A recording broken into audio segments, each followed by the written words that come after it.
إنا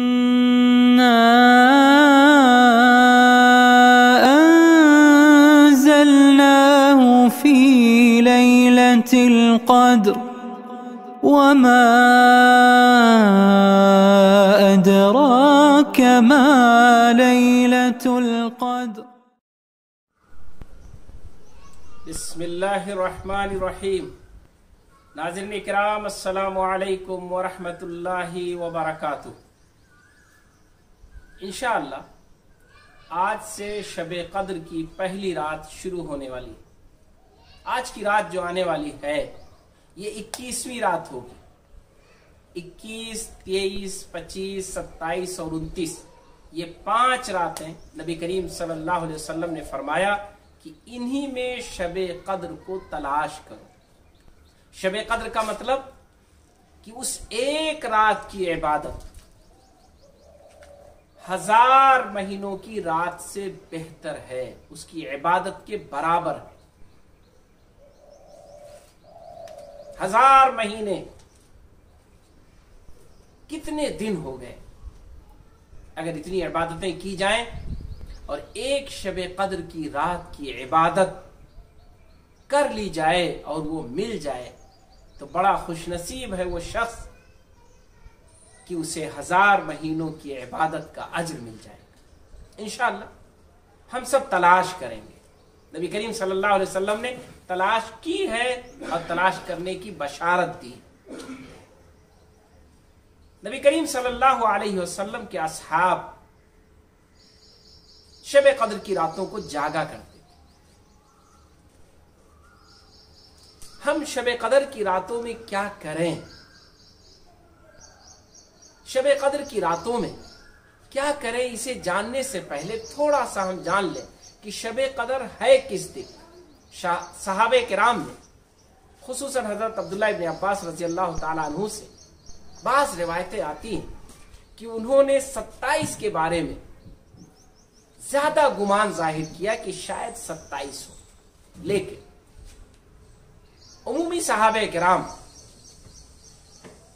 یہ اسی بات کو محسوس کرتے تھے اور ان کے درمیان اسی بات کا چرچا تھا، اور رسول اللہ صلی اللہ علیہ وسلم نے بھی یہی بات بتلائی تھی کہ ان 5 راتوں میں آپ تلاش کیجئے، گویا 5 راتیں آپ جاگنے کا اہتمام کیجئے.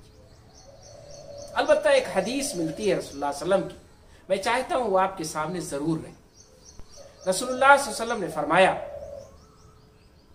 کہ میں شب قدر کی رات کی تعین بتلانے کی خاطر اللہ سبحانہ و تعالیٰ نے ایک موقع دیا تھا، ایک ایسا وقت آیا تھا کہ وہ بتلا دیا جائے کہ ان 5 راتوں میں کون سی ایک رات شب قدر کی رات ہوگی. لیکن جب میں گھر سے باہر آیا تو دیکھا 2 لوگ آپس میں لڑ رہے ہیں، جھگڑ رہے ہیں، اور پھر اللہ تبارک تعالیٰ نے یہ رحمت، یہ علم کی نعمت اسے اٹھا لی. یعنی پھر اللہ تبارک و تعالیٰ نے گویا کہ اس 2 فرد کے جھگڑے کی وجہ سے، لڑائی کی وجہ سے، آپس میں الجھنے کی وجہ سے اتنی بڑی نعمت جو ملت کو اور امت کو ملنے والی تھی کہ شب قدر ان 5 راتوں میں سے کون سی ہوگی، اللہ تبارک تعالیٰ نے اسے عموم بنا دیا. ناظرین کرام، یہ ہے ہمارے جھگڑنے اور لڑنے کی نحوست، اس کا نقصان جسے نبی کریم صلی اللہ علیہ وسلم نے بیان کیا.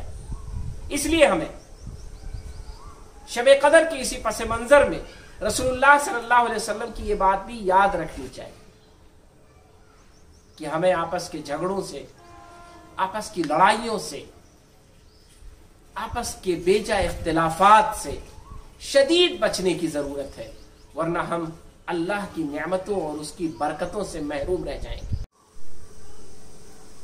نبی کریم صلی اللہ علیہ وسلم بذات ہی موجود تھے، سراپا رحمت تھے، لیکن اس کے باوجود اللہ تبارک و تعالیٰ نے امت کو ایک ایسی نعمت سے محروم کر دیا جو نعمت شب قدر کی نعمت تھی. شب قدر سے نہیں محروم کیا، شب قدر کے تعین سے اور اس کے 5 راتوں میں ایک رات کی آسانی سے اللہ تعالیٰ نے محروم کر دیا. یاد رکھیے शरीयत अल्लाह की तरफ से तय है, तय थी, उसमें कोई चेंजिंग नहीं हुई है। शबे कदर को अल्लाह ने रखा था, वो है, लेकिन सिर्फ इतना फर्क पड़ा कि 5 रातों में अब तलाश करनी है, वरना रसूलुल्लाह सल्लल्लाहु अलैहि वसल्लम को अल्लाह तबारक ताला एक वक्त की मुतय्यन एक इल्म देने जा रहा था, बतलाने जा रहा था कि शबे कदर कब होगी। अब आइए, हमें और आपको ये देखने की जरूरत है कि शबे कदर में हम करें क्या।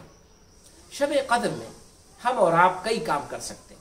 सबसे पहले खुसूसी तौर पर एक दुआ का एहतमाम करें जो रसूलुल्लाह सल्लल्लाहु अलैहि वसल्लम और आपके असहाब किया करते थे। आसान सी दुआ है, उसे याद कर लें। ये ना सोचें कि कैसे याद करें, अपनी तरफ से हम इधर उधर की चीजें बहुत याद करते हैं। रसूलुल्लाह सल्लल्लाहु अलैहि वसल्लम की भी एक प्यारी दुआ याद कर लें। अल्लाहुम्मा इन्नका अफ़ून तुहिब्बुल अफ़्व फ़अफ़ु अन्नी। अल्लाहुम्मा इन्नका अफ़ून तुहिब्बुल अफ़्व फ़अफ़ु अन्नी, कि ऐ अल्लाह तू सरापा माफ करने वाला है, तू माफ को पसंद करता है, तू माफ कर देने को पसंद करता है, मुझे भी अल्लाह माफ कर दे। माफी मांगी अल्लाह तबारक ताला से। गोया कि अब आप अल्लाह तबारक ताला से अपने माफी के लिए शब कद्र में खुसूसी एहतमाम करें। दूसरी चीज, तिलावत कुरान मजीद। अल्लाह तबारक ताला ने इसी रमजान में कुरान को उतारा है, इसलिए खुसूसी तौर पर कुरान मजीद की तिलावत करिए। कुरान मजीद को सीखने का भी आप एहतमाम कर सकते हैं। आप अगर कुरान मजीद को सीखना चाहें तो उसके लिए भी आप वक्त निकाल लें।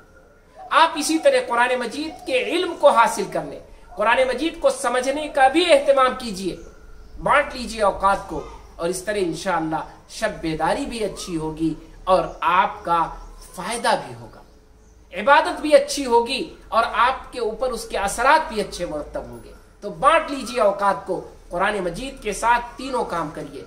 कुरान मजीद को पढ़िए भी, तिलावत भी कीजिए, कुरान मजीद को आप सुनिए भी, और कुरान मजीद की तस्हीह भी करिए, सीखिए भी, और उसके इल्म को, उसकी मालूमात को, उसके अंदर जा करके उसे समझने की भी कुरान मजीद को कोशिश करिए। इंशाअल्लाह आपका वक्त अच्छा गुजरेगा। इसी के साथ साथ आप नवाफिल का भी एहतमाम कर सकते हैं। कुछ ही रकतें पढ़ लीजिए, 2 रकतें, 4 रकतें। आप आज चाहिए तो क़यामुल लैल को न शुरू में पढ़कर बाद में पढ़िए, क़यामुल लैल को बिखेर कर पढ़िए। 2 रकतें पढ़ ली, 4 रकतें पढ़ ली, फिर आपने कुरान मजीद की तिलावत की, फिर आपने पढ़ ली, ये सब आप कर सकते हैं। कतई तौर पर शरीयत की तरफ से इन सब में इजाजत है।